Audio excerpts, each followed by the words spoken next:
S, big ಡಿಬೇಟ್ಗೆ ಮತ್ತೊಮ್ಮೆ ಸ್ವಾಗತ. ನೀವು ಕೂಡ ನಿಮ್ಮ ಪ್ರಶ್ನೆಗಳನ್ನು ಕೇಳಬಹುದು. ಇಲ್ಲಿ ತನಕ ನಾವು ನೋಡ್ತಾ ಇದ್ವಿ ಲೋಕಾಯುಕ್ತ ದಾಳಿ ನಡೆಸಿದ್ರು ಅನ್ನುವಂಥದ್ದು. ಇನ್ನು ಮುಂದೆ 9 ಲೋಕಾಯುಕ್ತರು ದಾಳಿ ನಡೆಸ್ತಾರಾ ಅಥವಾ ಹೇಗಿರ್ಬೋದು, ಬಟ್ ಅದರ ಹಿಂದಿನ ಉದ್ದೇಶ ಏನು, ಮರ್ಮ ಏನು ಅನ್ನೋದ್ರ ಬಗ್ಗೆ ಕೂಡ ನಾವು ಚರ್ಚೆಯನ್ನು ಮಾಡ್ತಾ ಇದ್ವಿ. ನಾನು ಮತ್ತೆ ಸರ್ ಹತ್ರ ಕೇಳೋದಕ್ಕೆ ಇಷ್ಟಪಡ್ತೀನಿ. ಸರ್, ಈಗ ಜನಸಾಮಾನ್ಯರಿಗಿರುವಂಥ ಒಂದು ಮೊದಲಿಗಿದ್ದ ಕುತೂಹಲ, ಅದು ಎಲ್ಲ ಮಾಧ್ಯಮಗಳು ಕೂಡ ಅದನ್ನು ಬಹಳ ದೊಡ್ಡದಾಗಿ ಪ್ರಚಾರ ಮಾಡುತ್ತೆ. ಅಧಿಕಾರಿಗಳು ಮನೆ ಮೇಲೆ ದಾಳಿ, ದೊಡ್ಡ ತಿಮಿಂಗಿಲಗಳ ಮೇಲೆ, ತಿಮಿಂಗಿಲ ಅನ್ನೋದು ಶುರುವಾಗಿದ್ದೇ ಲೋಕಾಯುಕ್ತ ದಾಳಿ ಆದ ನಂತರ ಅಂತಿರಬೇಕು. ತಿಮಿಂಗಿಲಗಳ ಮೇಲೆ ದಾಳಿ ಆಯ್ತು ಸರ್, 1 ಡೇ 2 ಡೇ ಆಮೇಲೆ ಇಲ್ಲಿ ತನಕ ಅವರಿಗೆ ಶಿಕ್ಷೆಗಳಾಯಿತು ಅನ್ನುವಂಥದ್ದು. ಸೊ ಇದು ಕೂಡ ಜನರಿಗೊಂದು ಕನ್ಫ್ಯೂಷನ್ಸ್ ಇರುತ್ತೆ. ಆಮೇಲೆ ಏನಾಯಿತು ಅನ್ನುವಂಥದ್ದು. ಹಾಗಿದ್ದರೆ ಆ ಬಲಪಡಿಸುವಂಥ ದಿಕ್ಕಿನಲ್ಲಿ ಅದು ಒಂದು ಕಡೆ ಆಗಲೇ ಇಲ್ಲ, ಮತ್ತೊಂದು ಕಡೆ ದುರ್ಬಲಗೊಳಿಸುವಂಥ ಪ್ರಯತ್ನಗಳನ್ನಾಯಿತು. ಕಂಪ್ಲೀಟಾಗಿ ನೀವೊಂದು ಮಾತನ್ನು ಹೇಳ್ತೀರಿ ಒಂದು ಸಂದರ್ಭದಲ್ಲಿ, ಇದಕ್ಕಿಂತ ಮುಚ್ಚಿಬಿಡಿ ಅಂತ. ಆ ಮಾತು ಯಾಕೆ ಬರುತ್ತೆ ಸರ್ ನಿಮ್ಮ ಆ ಸಂದರ್ಭದಲ್ಲಿ? ಇದು ಈ ಹೊಸ ಕಾಯ್ದೆಯನ್ನು ಇವಾಗ ಮಸೂದೆಯನ್ನು ತಯಾರು ಮಾಡಿದ್ರಲ್ಲ, ಆ ಸಂದರ್ಭದಲ್ಲಿ ನಾನು ಹೇಳಿದೆ. ನೀವು ಇವಾಗ ಹೇಳಿದ್ರಿ ದಾಳಿ ಆದ್ಮೇಲೆ ಏನು ಗೊತ್ತಾಗಲ್ಲ ಜನರಿಗೆ, ಏನು ಬಿಟ್ಟು ಹೋಗಿದೆ, ಶಿಕ್ಷೆ ಆಗಿದೆ ಅನ್ನೋದು ಗೊತ್ತಾಗಲ್ಲ. ಅದು ಯಾಕೆ ಆಗಲ್ಲ ಅಂದ್ರೆ ಅದಕ್ಕೆ 15-16 ವರ್ಷ ಬೇಕು ಒಂದು ಕೋರ್ಟಲ್ಲಿ. ಜನರಿಗೆ ಆಸಕ್ತಿ ಹೋಗ್ತದೆ ಅದರಲ್ಲಿ, ಹೊಸ ದಾಳಿಗಳ ಮೇಲೆ ಆಸಕ್ತಿ ತೋರಿಸ್ತಾರೆ. ಆದ್ರಿಂದ ಮುಂದಿನ ಏನು ಹೇಳಕ್ಕೆ ಕೂಡ ಇಲ್ಲ, ಯಾಕಂದ್ರೆ ಕೋರ್ಟಲ್ಲಿ ಡೇಟ್ ಮಾತ್ರ ಕೊಡುತ್ತಾನೆ, ಇನ್ನೇನು ಆಗಲ್ಲ. ಅದರಿಂದ ಯಾರಿಗೂ ಅದರಲ್ಲಿ ಆಸಕ್ತಿ ಇರಲ್ಲ.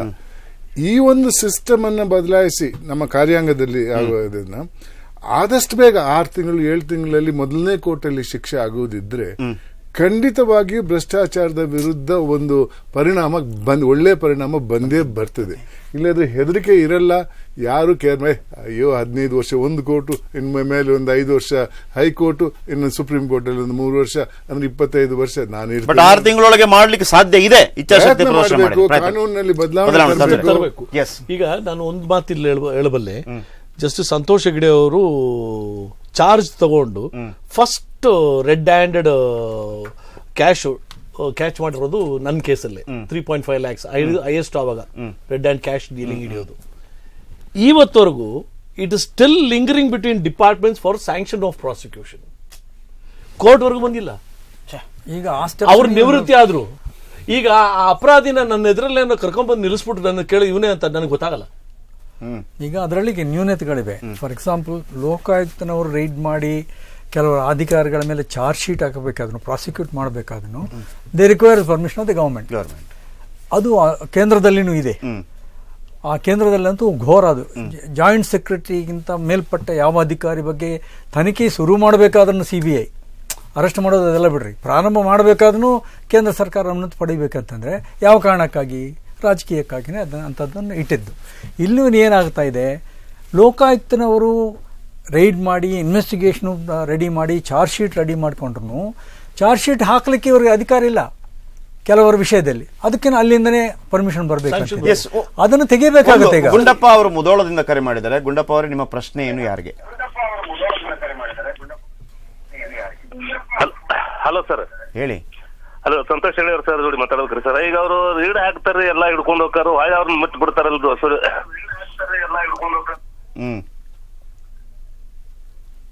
ನೀವು ಸ್ವಲ್ಪ ಟಿವಿಯಿಂದ ಈ ಕಡೆ ಬನ್ನಿ. ಮತ್ತೆ ಬಿಡ್ತಾರ ಪ್ರಶ್ನೆ. ಅದೇ ನಾವು ಕೇಳಿದ ಪ್ರಶ್ನೆ ಅಲ್ಲ, ಸಾಧ್ಯತೆ ಇದೆ. ವಿಚಾರಣೆ ಮಾಡ್ತಾ ಇರುವಾಗ ವಿಚಾರಣೆ ಮಾಡುವಂತ ಅಧಿಕಾರಿಗಳಿಗೆ ಹೆಚ್ಚಿನ ಮಾಹಿತಿ ಸಿಗದೇ ಇದ್ರೆ ಅವರು ಬಿ ರಿಪೋರ್ಟ್ ಅಂತ ಹಾಕ್ತಾರೆ.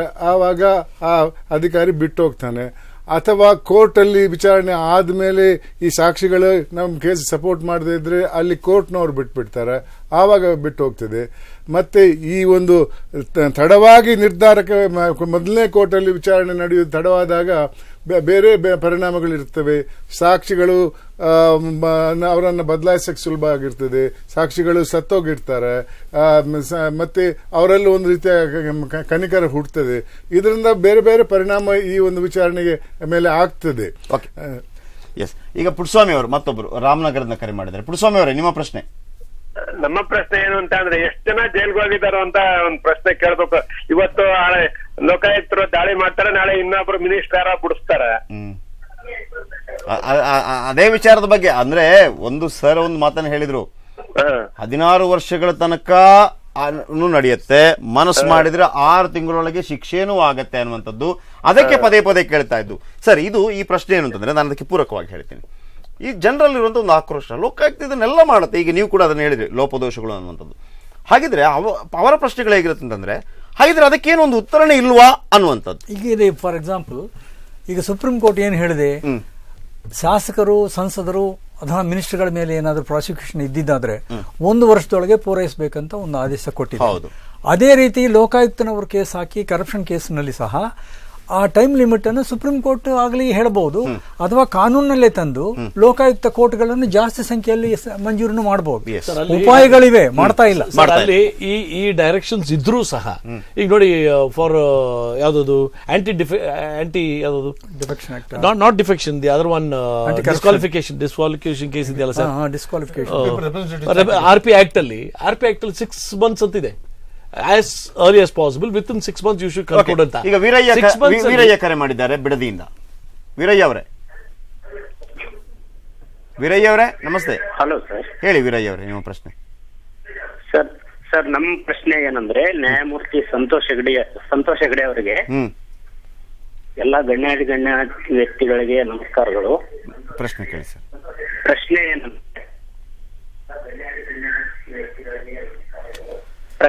ಸಾರಿ ವೀರಯ್ಯ ಅವರೇ, ಇಷ್ಟೊತ್ತು ನಾನು ತಗೊಳಕ್ ಆಗೋದಿಲ್ಲ, ದಯವಿಟ್ಟು ಕ್ಷಮಿಸಿ. ನೀವು ಪ್ರಶ್ನೆ ಕೇಳಬೇಕು. ನೀವು ಟಿವಿಯಲ್ಲೂ ಕೇಳಿಸ್ಕೋತೀರಿ, ಇಲ್ಲೂ ಕೇಳಿಸ್ಕೋತೀರಿ, ಎಲ್ಲವೂ ಆಗಬೇಕು ಅಂತಂದ್ರೆ ಆಗೋದಿಲ್ಲ. ಎಸ್ ನಾಣೆ ಅವರೇ, ನಾನು ನಿಮ್ಮ ಬಳಿಗೆ ಬರ್ತೀನಿ. ಹಾಗಿದ್ರೆ ಈಗಲೂ ಈಗ ಒಂದು ಈ ಮಸೂದೆ ನಂಬರ್ 1, ಇನ್ನೊಂದು ಜನರಲ್ಲಿರುವಂಥದ್ದು ಯಾಕೆ ಶಿಕ್ಷೆಗಳಾಗ್ತಾ ಇಲ್ಲ ಅನ್ನುವಂಥದ್ದು. ಈಗಲೂ ಒಂದು ಕಡೆ ಎಲ್ಲಾದರೂ ಜನಸಾಮಾನ್ಯ ಒಂದು ಮನಸ್ಸಲ್ಲಿ ಆಸೆ ಇಡ್ಬೋದು. ಈಗ ಸರ್ ಹೇಳಿದರು, ಆ ಇಚ್ಛಾಶಕ್ತಿ ಇದ್ರೆ ಖಂಡಿತವಾಗ್ಲೂ ಆಗುತ್ತೆ, ಅದನ್ನು ಮಾಡೋಕ್ಕೆ ಹೋಗೋದಿಲ್ಲ ಅಂತ ಕೋದಂಡರಾಮ್ ಅವರು ಕೂಡ ಹೇಳಿದರು. ಬಟ್ ಸಾಧ್ಯ ಇದೆಯಲ್ವ ಸರ್? ಆಗಿದ್ರೆ ನೋಡಿ, ಈಗ ಶ್ರೀಮಾನ್ ಅಬ್ರಾಮ್ ಅವರು ಹೇಳಿದ್ರು, ನಾನು ಮೊದಲು ಕಂಪ್ಲೇಂಟ್ ಕೊಟ್ಟು ಶ್ರೀಮಾನ್ ಹೆಗಡೆ ಅವರು ಇದ್ದಾಗ ಅದನ್ನ ಮಾಡಿಸಿದ್ದೆ, ಫಸ್ಟ್ ಕೇಸು. ಈಗ ನನ್ನ ಎದುರುಗಡೆ ಬಂದ್ರೆ ರಿಟೈರ್ ಆಗ್ಬಿಟ್ರು, ಇವ್ರು ರಿಟೈರ್ಡ್ ಆದ್ರು, ಇನ್ನು ನನ್ನ ಎದುರುಗಡೆ ಬಂದು ಐಡೆಂಟಿಫೈ ಮಾಡಕ್ಕಾಗಲ್ಲ ಅಂತ. ಈ ಪರಿಸ್ಥಿತಿ ಯೋಚನೆ ಮಾಡಿ. ಇದನ್ನ ಈ ಸರ್ಕಾರದವರು ಈಗ 8-9 ಜನ ಅಧಿಕಾರಿಗಳನ್ನ ಅಪಾಯಿಂಟ್ ಮಾಡೋದಕ್ಕಿಂತ ಈ ನ್ಯಾಯಾಲಯ ತೆರೆದು ಬಿಟ್ಟು ಅದರಲ್ಲಿ ಇತ್ಯರ್ಥ ಮಾಡಿ ಕೊಡಿ, 6 ತಿಂಗಳಲ್ಲಿ ಇಂಥದ್ದನ್ನ ನೀವು ಕೊಡಬೇಕು ಅಂತ ಹೇಳೋದನ್ನ ಕೊಟ್ಟು, ಇಲ್ಲಾಂದ್ರೆ ಒಂದು ಏನಿಲ್ಲ ಅಂತ ಹೇಳಿದ್ರೆ ಒಂದು ರಿಟ್ ಪಿಟಿಷನ್ ಆದ್ರೂ ಫೈಲ್ ಮಾಡಬಹುದು ಹೈಕೋರ್ಟ್ ಅಲ್ಲಿ. ಮಾಡಿದ್ರೆ ಡೈರೆಕ್ಷನ್ ತಗೊಂಡ್ಬಿಟ್ಟು ಜಡ್ಜ್ಗಳು ಕೊಡುವಂತ ಪರಿಸ್ಥಿತಿ ತರಬೇಕು. ಒಳ್ಳೆ ಸಜೆಷನ್ ಇದು. ಇನ್ನು ಒಂದು ಲೋಕಾಯುಕ್ತ ಬದಲು 9 ಅಂತ ಹೇಳಿದ್ರಲ್ಲ, ಒಂದು ಲೋಕಾಯುಕ್ತ ರಿಟೈನ್ ಮಾಡಿ ಇನ್ನು 8 ನ್ಯಾಯಾಲಯಗಳನ್ನು ರೆಡಿ ಮಾಡಿ ಅಂತ ಮಾಡಿದ್ರೆ. ಕನಕಪುರದಿಂದ ಚಿಕ್ಕಸ್ವಾಮಿ ಕರೆ ಮಾಡಿದ್ದಾರೆ. ಚಿಕ್ಕಸ್ವಾಮಿ ಅವರೇ ಸರ್ ನಮಸ್ಕಾರ. ಹೇಳಿ ಪ್ರಶ್ನೆ. ಸರ್ ನಮಸ್ಕಾರ. ಹೇಳಿ ಸರ್ ನಮಸ್ಕಾರ. ಹೇಳಪ್ಪ ಸರ್. ನಾವು ನಮಸ್ಕಾರ. ಸರ್ ನಮಸ್ತೆ ಸರ್, ಹೇಳಿ ಸರ್. ಸರ್ ನಾವು ಸಂತೋಷ್ ಹೆಗಡೆ ಅವರು ಹೇಳಿ ಪ್ರಶ್ನೆ ಕೇಳಿ ಸರ್. ಪ್ರಶ್ನೆ ಕೇಳಿ, ಕೇಳಿಸ್ಕೊಳ್ತಿದ್ದೆ. ಪ್ರಶ್ನೆ ಏನಿಲ್ಲ, ನಾವು ವೆಂಕಟಾಚಲನ್ ಅವ್ರ ಕಾಲದಲ್ಲಿ ಒಂದು ಕಂಪ್ಲೇಂಟ್ ಕೊಟ್ಟು, ಕಂಪ್ಲೇಂಟ್ ಮೇಲೆ JE ಮೇಲೆ ಇದ್ ಮಾಡೋದ್ರ ಬದಲು ವೆಂಕಟಾಚಲನ್ ನಮ್ಗೆ ಒಂದು ನೋಟಿಸ್ ಕೊಟ್ರು. ಕಳ್ತನ ಅವ್ರು ಹೆಂಗ್ ಮಾಡಿದ್ರು, ಹೆಂಗ್ ಮೋಸ ಮಾಡಿದ್ರು, ಹೆಂಗ್ ಮಾಡಿದ್ರು ಅಂತ ಸರ್ಕಾರದಿಂದ ವರದಿ ಕೊಡಿ ಅಂದ್ರು. ನಾವು ಅಮಾಯಕರು, ಒಬ್ಬ ದನ ಮೇಯಿಸರು, ನಾವು ವರದಿ ಕೇಳಿದ್ರೆ ನಮ್ ಸರ್ಕಾರದಲ್ಲಿ ಕೊಡ್ತಾರ? ಕೊನೆಗೆ ನಮ್ಮ ಮೇಲೆ ಕೇಸ್ ಹಾಕಿಸಿ ಪೊಲೀಸ್ ಕಂಪ್ಲೇಂಟ್ ಕೊಟ್ಟು 10-12 ಕೊಡ್ಸ್ಬಿಟ್ಟು ನಮ್ಮ ಆಸ್ತಿನ ಮಾರಿಸ್ಬಿಟ್ರು ಇವರು. ಹಿಂಗ್ ಮಾಡಿದ್ರು. ಇದಕ್ಕೆ ತಮ್ಮ ನ್ಯಾಯಮೂರ್ತಿಗಳು ಏನ್ ಹೇಳ್ತಾರೆ ನಮ್ಗೆ ಅಂತ ಸನ್ನಿವೇಶಗಳು ನಿರ್ಮಾಣ ಆಗತ್ತಿಲ್ಲ ಅಂತ ಸಾಧ್ಯತೆ ಇದೆ. ಆದ್ರೆ ಇವ್ರ ಕೇಸಿನ ಬಗ್ಗೆ ನನ್ಗೆ ಗೊತ್ತಿಲ್ಲ, ಅದರಿಂದಾಗಿ ನಾನು ಟಿಪ್ಪಣಿ ಮಾಡೋದು ಸರಿಯಲ್ಲ. ಅದು ಇನ್ನೊಬ್ಬ ಲೋಕಾಯುಕ್ತರ ವಿಚಾರದಲ್ಲಿ ಹೇಳ್ತಾ ಇದ್ದಾರೆ, ಅದರಿಂದ ನಾನು ಇದಕ್ಕೆ ಜವಾಬ್ ಕೊಡೋದು ಸರಿಯಲ್ಲ ಅಂತ ನಾನು ತಿಳಿದಿದ್ದೀನಿ. ಅದರಲ್ಲಿ ನಾನು ಹೇಳಿದಂಗೆ ಅವ್ರು ಏನ್ ಹೇಳ್ತಿದ್ದಾರೆ ಅಂದ್ರೆ, ಸಲಕರಣೆ ಪೊಲೀಸರು ಕಲೆಕ್ಟ್ ಮಾಡಬೇಕು ಇನ್ವೆಸ್ಟಿಗೇಷನ್ ಅಲ್ಲಿ. ಇವ್ರಿಗೆ ನೀವೇ ಕಲೆಕ್ಟ್ ಮಾಡಿ ಕೊಡಿ ಅಂತಂದ್ರೆ ಇನ್ವೆಸ್ಟಿಗೇಷನ್ ಈಗ ಯಾರು ಮಾಡೋದು? ರಿಪೋರ್ಟ್ ತಂದು ಕೊಡಿ ಅಂತಿದ್ರೆ ಈಗ ಇನ್ವೆಸ್ಟಿಗೇಷನ್ ಯಾರು ಮಾಡೋದು ಅಂತ ಪ್ರಶ್ನೆ. ಓಕೆ, ದಿಲೀಪ್ ಕರೆ ಮಾಡಿದ್ದಾರೆ ಕನಕಪುರದಿಂದ. ದಿಲೀಪ್, ನಿಮ್ಮ ಪ್ರಶ್ನೆ ನೇರವಾಗಿ ಕೇಳ್ಬಿಡಿ. Sir Jayaprakash sir. ಸರ್ ಹೇಳಿ. ನಿಮ್ಮ ಪ್ರೋಗ್ರಾಮ್ ಪ್ರತಿಯೊಂದು ತುಂಬಾ ಚೆನ್ನಾಗಿ ಬರುತ್ತೆ. ನಮ್ಮ ಸಂತೋಷ್ ಹೆಗಡೆ ಸರ್ ಬಂದಿದ್ದಾರೆ ಇವತ್ತು. Thank you sir. ಅವರು ನಡೆಸ್ಕೊಟ್ಟಂತ ಲೋಕಾಯುಕ್ತರದ ದಾಳಿಲಿ ಇವತ್ತು ಯಾರು ಇದುವರೆಗೂ ಅವರಂತ ನಿಷ್ಠಾವಂತರಾಗಿ ಕೆಲಸ ಮಾಡಿದವ್ರು ಯಾರು ಇಲ್ಲ. ನಾನು ಸಂತೋಷ್ ಹೆಗಡೆ ಹತ್ರ ಮಾತಾಡ್ಬೇಕು. ಪ್ರಶ್ನೆ ಕೇಳಿ ಸರ್ ದಯವಿಟ್ಟು. ಇದುವರೆಗೂ ಲೋಕಾಯುಕ್ತರಲ್ಲಿ ಯಾರು ನಿಮ್ಮಂತ ನಿಷ್ಠಾವಂತರಾಗಿ ಕೆಲಸ ಮಾಡಿಲ್ಲ. ರಾಜಕೀಯಗಳ ಕೈ ಇದರಲ್ಲೇ ಜೀವನ ಮಾಡ್ತಾ ಇದಾರೆ. ಅಲ್ಲ, ಅಷ್ಟು ನಿಷ್ಠಾವಂತರಾಗಿ ಕೆಲಸ ಮಾಡಿದ ಕಾರಣದಿಂದಾಗಿ ಅದನ್ನು ದುರ್ಬಲಗೊಳಿಸುವಂತ ಪ್ರಯತ್ನಗಳಾಗ್ತಾ ಇದೆ. ಪ್ರಶ್ನೆ ಕೇಳಿ ದಿಲೀಪ್, ಏನ್ ಕೇಳಬೇಕು ಅಂತಿದ್ದೀರಿ? ಈಗ ದುರ್ಬಲಗೊಳ್ತಾ ಇದೆ. ಈಗ ಒಬ್ರು ಲೋಕಾಯುಕ್ತರ ಬದಲಾಗಿ 9 ಲೋಕಾಯುಕ್ತರು, ಅದೆಲ್ಲರೂ ಕೂಡ ಯಾರು ಅಂತಂದ್ರೆ ಹಿರಿಯ ಅಧಿಕಾರಿಗಳು, ನಿವೃತ್ತ ಅಧಿಕಾರಿಗಳಿಗೆ ಒಂದು ಪುನರ್ವಸತಿ ಕೇಂದ್ರಗಳಾಗ್ತಾ ಇದೆ. ಇದಕ್ಕೆ ಕೇವಲ ಮಾಧ್ಯಮ ಅಥವಾ ರಾಜಕಾರಣಿಗಳು ದೂರೋದಕ್ಕಿಂತ ಹೆಚ್ಚಾಗಿ ಯಾರದನ್ನ ಮಾಡಬೇಕು ಅವರ ಗಮನ ಸೆಳೆಯಬೇಕಾಗುತ್ತೆ ಜನಸಾಮಾನ್ಯರು ಕೂಡ ಅನ್ನುವಂಥದ್ದು. ನಾವು ಸುಮ್ಮನೆ ಕೂತ್ರೆ ಆಗೋದಿಲ್ಲ ಅಂತ ನಾವು ಹೇಳ್ತಾ ಇರುವಂತದ್ದು. Thank you very much. Hegde ಅವರೇ, ಇಲ್ಲಿ ನಾನು ಒಂದು ವಿಕ್ಟಿಮ್ ಸ್ಥಾನದಲ್ಲಿ ನಿಂತ್ಕೊಂಡು ನಾನು ಹೇಳ್ಬೇಕಾದ್ರೆ ನನಗೆ ಭಾರಿ ಭಯಂಕರ ನೋವಿದೆ. ಹೌದು. ಬಟ್ ನಮ್ಮ ವ್ಯವಸ್ಥೆಯಲ್ಲಿ ಇದೆಯಲ್ಲ, ದೇರ್ ಇಸ್ ರಿಡ್ರೆಸಲ್ ಸಿಸ್ಟಮ್ ಅಂತ ಕ್ರಿಯೇಟ್ ಆಗಿದೆ. There are different. ಈಗ ನಾನು ಸುಪ್ರೀಂ ಕೋರ್ಟ್ ವರ್ಗು ನಾನು 2 ವರ್ಷ ಆಯ್ತಾನು ಹೋಗಿಲ್ಲ ಅಂತ ನಾನು ಹತ್ಕೊಂಡಿದ್ರೆ ಆಗಲ್ಲ. The system has created appeal ಅನ್ನೋದು. ನಮ್ಮ ಲೋಕಾಯುಕ್ತ ಕೋರ್ಟ್ ಅಲ್ಲಿ ಆಗಿದ ತಕ್ಷಣ ಹೈಕೋರ್ಟ್ಗೆ ಹೋಗ್ತಾರೆ, ಅಲ್ಲಿ ಆಗಿದ ತಕ್ಷಣ ಸುಪ್ರೀಂ ಕೋರ್ಟ್ಗೆ ಹೋಗ್ತಾರೆ. ಇದೆಲ್ಲ ಆದ್ಮೇಲೆ ತಿರುಗಿ ಮತ್ತೆ ಬಂದು ಇನ್ವೆಸ್ಟಿಗೇಷನ್ ಆಗಬೇಕು.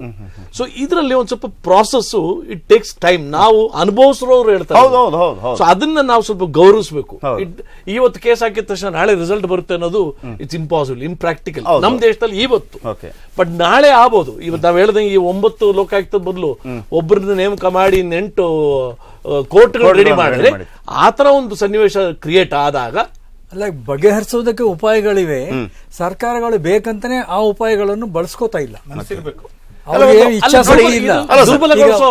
ಪ್ರಯತ್ನ ಒಂದು ಇದೀಗ ಹಿಂಗಿದ್ದಾದ್ರೆ ಎಂತವರನ್ನು ಎಲೆಕ್ಟ್ ಮಾಡ್ಕೋತಾ ಇದ್ದಾರೆ ಜನಸಮೂಹ ಅಂತ. ಆಮೇಲೆ ನೋಡಿ ಸರ್, ಒಂದು ದೊಡ್ಡ ನಿರ್ಧಾರಗಳನ್ನು ಕೈಗೊಳ್ಳುವಾಗ ಒಂದು ಸಾರ್ವಜನಿಕ ಚರ್ಚೆಗಳು, ಈಗ ತುಂಬಾ ಮಾಹಿತಿ ಕೊಡೋರು ತುಂಬಾ ಜನ ಇದೆ. ಪಬ್ಲಿಕ್ ಡಿಬೇಟ್ ಆಗ್ಲೇಬೇಕು, ಪಬ್ಲಿಕ್ ಡಿಬೇಟ್ ಆಗಬೇಕು. ಅವರಿಂದ ಸಾಕಷ್ಟು ಮಾಹಿತಿಗಳು ಬರುತ್ತೆ.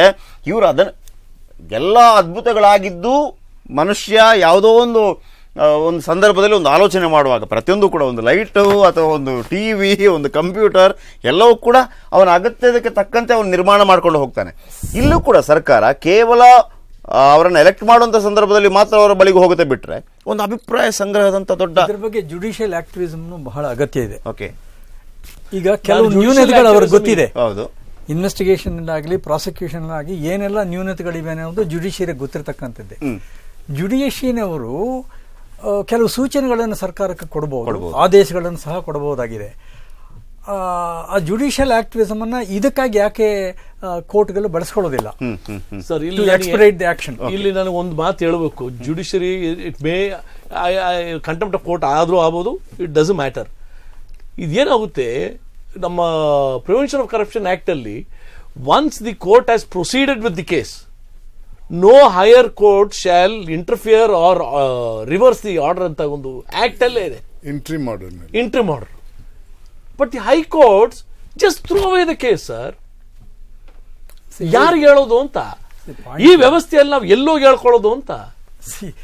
If the judiciary itself acts in such a fashion, in fact, Justice Santosh Hegde ಅವರ ಒಂದು order, I don't remember the specific citation, but he says we should not be interfering in such matters. ಇಲ್ಲ, judiciary ಬಗ್ಗೆ ಹೇಳಬೇಕಾದ್ರೆ ಸಂತೋಷ್ ಹೆಗಡೆ ಅವ್ರಿಗೂ ಗೊತ್ತಿದೆ. ಸಂತೋಷ್ ಹೆಗಡೆ ಅವರ ವರದಿಯಲ್ಲಿ ಸುಮಾರು 600 ಅಧಿಕಾರಿಗಳ ಮೇಲೆ ಆಪಾದನೆಗಳು ಸಾಬೀತಾಗಿವೆ, ಸಾಕ್ಷ್ಯಾಧಾರಗಳು ಅಂತ ಹೇಳಿದ್ದಾರೆ. ಏನಾಗಿದೆ 600 ಚಿಲ್ಲರ ಮಂದಿಗೆ ಇವತ್ತಿನವರೆಗೆ? ರಿಟೈರ್ ಆಗಿರೋ SIT ಅಪಾಯಿಂಟ್ ಮಾಡಿದ್ದಾರೆ. ನನ್ನ ವರದಿ ಸರಿಯಾ ತಪ್ಪಾ ಅಂತ ನೋಡಕ್ಕೆ. ಎಸ್ ಸರ್, ನಾವು ಕಾರ್ಯಕ್ರಮ there would you agree sir that the judiciary should become a little more powerful and more sensitive? That's what I said. ಅದು ಏನ್ರಿ ಆಕ್ಟ್ ಅಲ್ಲಿ ಏನ್ ಹೇಳಿದೆ ಅದನ್ನ ಪಾಲಿಸ್ಕೊಂಡು ಹೋಗೋಣ ಅಂತ. Unless law is introduced, you can't question. Sir, existing law ಅಲ್ಲಿ what I'm saying is existing law. Judicial activism ಅಂತ ನಾನು ಹೇಳಿದ್ದು ಇಂಟ್ರಿಮ್ ಆರ್ಡರ್ ಮೇಲೆ ನೋ ರಿವಿಷನ್ ಲೈಸ್ ಅಂತ ಸ್ಟ್ಯಾಚ್ಯೂಟ್ ಇಟ್ ಸೆಲ್ಫ್ ಸೇಸ್. ಅದಕ್ಕೆ ಅವ್ರು ಏನ್ ಮಾಡ್ತಾರೆ, 482 ಪಿಟಿಷನ್ ಆಗ್ಬಿಡ್ತಾರೆ. It's not A revision petition ಅಂತಾರೆ, ಇಲ್ಲಾಂದ್ರೆ ರಿಟ್ ಪಿಟಿಷನ್ ರಿಟ್ ಆಗ್ತಾರೆ 227 ನಲ್ಲಿ. ಇದನ್ನೆಲ್ಲ ಕೋರ್ಟ್ನವ್ರಿಗೆ ಸ್ವಲ್ಪ ಗಂಭೀರವಾಗಿ ತಗೊಳ್ಬೇಕು. ತಾವು ಯಾವತ್ತಾದ್ರೂ ಕೋರ್ಟ್ ಅಲ್ಲಿ ಇದು ಕೇಳಿದಿರಾ? ನಿಮ್ ಮುಂದೆ ಬಂದಿದ್ಯಾ 482 and 227 ಒಟ್ಟಿಗೆ ಬರ್ತದಾ? ಇಲ್ಲಿ ಬಂದಿದೆ. ಇಂಥ ಹಲವಾರು ಲೋಪದೋಷಗಳು ಇದೆ. ಆದ್ರೆ ಒಂದಂತೂ ನಿಜ, ನಮ್ಮ ಒಂದು ದೊಡ್ಡ ಒಂದು ಆಸೆ ಏನು ಅಂತಂದ್ರೆ, ಇಂಥ ಒಂದು ಮಸೂದೆಗಳನ್ನ ತರುವಂಥ ಸಂದರ್ಭದಲ್ಲಿ ಸಾರ್ವಜನಿಕ ಚರ್ಚೆಗೆ ಅವಕಾಶ ಮಾಡಿಕೊಡ್ಬೇಕು. ಸಾರ್ವಜನಿಕರು ಏನು ಬಯಸ್ತಾರೆ ಅನ್ನುವಂಥದ್ದು ಕೋರ್ಟ್ ಕೂಡ ಸಾಧಾರಣವಾಗಿ ಸಾರ್ವಜನಿಕ ವಲಯದಲ್ಲಿ, ಅಂದರೆ ಯಾವ ರೀತಿ ಒಂದು ವಿಷಯಕ್ಕೆ, ಒಂದು ವಿಷಯದ ಬಗ್ಗೆ ಜನರ ಆಸ್ಥೆ ಇದೆ, ಅದರ ಬಗ್ಗೆನೇ ಗಮನ ಹರಿಸುತ್ತೆ ಅನ್ನುವಂಥದ್ದು. ಕೊನೆಯಲ್ಲಿ ಸರ್, ಆದರೂ ಕೂಡ ಇನ್ನು ಮುಂದಾದರೂ ಜನ ಭರವಸೆ ಇಟ್ಕೋಬೋದಾ? ಒಂದು ಚೇಂಜಸ್ ಆಗಬಹುದಾ? ಎಲ್ಲಾದರೂ ಒಂದು ಮೂಲೆಯಲ್ಲಿ ಒಂದು ಆಶಾಭಾವನೆ ಇಟ್ಕೋಬಹುದಾ ನಾವು? ನಾನು ಈ 5 ವರ್ಷ ಲೋಕಾಯುಕ್ತ ಸಂಸ್ಥೆಯಲ್ಲಿ ಕೆಲಸ ಮಾಡಿದ ಒಂದು ನಿಟ್ಟಿನಲ್ಲಿ ಖಂಡಿತವಾಗಿಯೂ ಈ ಬದಲಾವಣೆ ಬರ್ತದೆ. ಓಕೆ, ಕೆಲವು ಸರ್ಕಾರದಿಂದ ಕೆಲವು ಸಹಾಯಗಳು ಬೇಕು. ಒಂದು ಕಾನೂನಲ್ಲಿ, ಕೋರ್ಟ್ ಅಲ್ಲಿ ಪ್ರೊಸೀಜರಲ್ ಲಾ ಚೇಂಜ್ ಆಗಬೇಕು, ಎವಿಡೆನ್ಸ್ ಆಕ್ಟ್ ಚೇಂಜ್ ಆಗಬೇಕು, ಮತ್ತೆ ಕೋರ್ಟ್ಗಳ ಸಂಖ್ಯೆ ಕಮ್ಮಿ ಅಂದ್ರೆ ಟ್ರಯಲ್ ಕೋರ್ಟ್ ಸಂಖ್ಯೆ ಅಲ್ಲ, ಅಪೀಲ್ ಮತ್ತೆ ರಿವಿಷನ್ ಸಂಖ್ಯೆ ಕಮ್ಮಿ ಆಗಬೇಕು. ಅಮೆರಿಕದಲ್ಲಿ ನೋಡಿ, ಒಂದು ಕೋರ್ಟ್ ಟ್ರಯಲ್ ಕೋರ್ಟ್, ಆಮೇಲೆ ಒಂದು ಅಪೀಲೇಟ್ ಕೋರ್ಟ್, ಮುಗಿತಲ್ಲಿಗೆ ಸುಪ್ರೀಂ ಕೋರ್ಟ್ ಇದು ಏನು ಹೋಗಕ್ ಸಾಧ್ಯ ಇಲ್ಲ. ಅದೇ ರೀತಿ ಇಲ್ಲೂ ಮಾಡಬೇಕು. ಒಂದು ಟ್ರಯಲ್ ಕೋರ್ಟ್, ಒಂದು ಅಪೀಲ್ ಕೋರ್ಟ್, ಅಲ್ಲಿಗೆ ಮುಗಿಬೇಕು. ಅವನಿಗೆ ಶಿಕ್ಷೆ ಆದ್ರೆ ಶಿಕ್ಷೆ ಆಗ್ತದೆ, ಬಿಟ್ಟು ಹೋದ್ರೆ ಬಿಟ್ಟು ಹೋಗ್ತದೆ. ಹಾಗೆ ಮಾಡಿದ್ರೆ ಅದು ಈ 6 ತಿಂಗಳಲ್ಲಿ ಟ್ರಯಲ್ ಕೋರ್ಟ್ ಅಲ್ಲಿ ಕೂಡ ಮುಗಿಸಬಹುದು, ಮತ್ತೆ ಹೈಕೋರ್ಟ್ ಅಪೀಲ್ ಕೋರ್ಟ್ ಅಲ್ಲಿ ಕೂಡ ಮುಗಿಸಬಹುದು. ಮತ್ತೆ ನೀವು ನಾರಾಯಣವ್ರು ಹೇಳಿದಂಗೆ 9 ಲೋಕಾಯುಕ್ತರಿಗಿಂತ 8 ಕೋರ್ಟ್ ಜಾಸ್ತಿ ಮಾಡಿ. ಹೌದು. ಮತ್ತೆ ಪ್ರೊಸೀಜರಲ್ ಲಾ ಅಡ್ಜರ್ನ್ಮೆಂಟ್ ಕೊಡುವುದಕ್ಕೂ ಸ್ವಲ್ಪ ತಕರಾರು ಆಗುವಂತ ಕಾನೂನುಗಳನ್ನು ತರಬೇಕು. ಇಷ್ಟೇ ಟೈಮ್ ಲಿಮಿಟ್ ಹಾಕಿದ್ರೆ ಖಂಡಿತವಾಗಿಯೂ ಆಗ್ತದೆ. ಮತ್ತೆ ಶಿಕ್ಷೆಯ ಪರ್ಸೆಂಟೇಜ್ ಡಬಲ್ ಅಲ್ಲ ಟ್ರಿಬಲ್ ಆಗ್ತದೆ. ಎಸ್ ವೀಕ್ಷಕರೇ, ಇಂಥ ಒಂದು ಆಶಾಭಾವನೆ ಖಂಡಿತವಾಗ್ಲೂ ಜನರಲ್ಲಿ ಮೂಡಬಹುದು. ಬಹಳ ಸ್ಪಷ್ಟವಾದ ಒಂದು ಮಾತನ್ನ, ಅದಕ್ಕೆ ಯಾರು ಮನಸ್ಸು ಮಾಡಬೇಕು? ರಾಜಕಾರಣಿಗಳು, ನಮ್ಮ ನಾಳುವರು ಮನಸ್ಸು ಮಾಡಬೇಕಾಗತ್ತೆ.